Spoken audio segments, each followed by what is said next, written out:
There are actually few governments in the world that are not only good, fair, reasonable, just in themselves, in their operations, systems, functions, purposes, and actions, that they are able to practice absolute reciprocity and unconditional respect and entire clarity, truthfulness with themselves as well as in their treatments, behaviors with the subjects, with the citizens in one or another. But also, such governments are able to inevitably provide us with whatever we deserve for whatever we have voted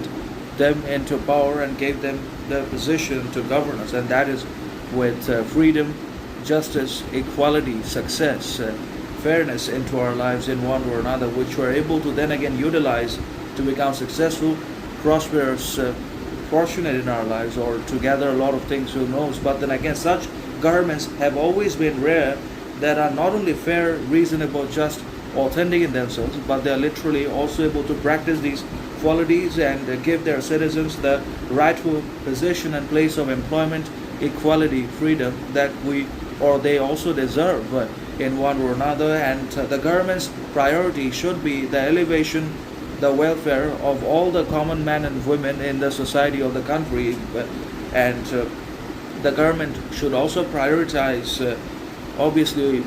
or try to rectify poverty and elevate the poor people from their poverty, ignorance, downtroddenness to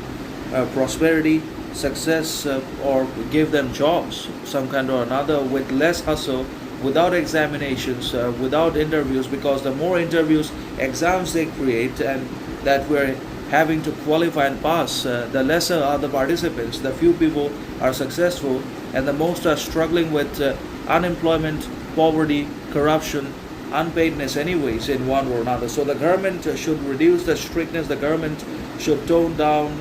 or cut off or curtail its harshness, bias, discrimination of exams and interviews and merit selections against us, and provide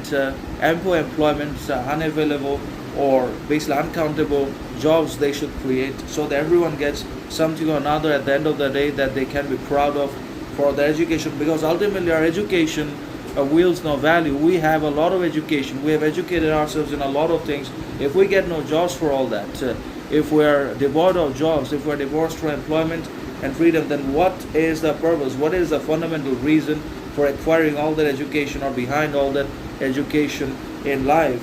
For men and women, the question and the answer are different, but it's the same in one way or another. But the common man, as well as prioritizing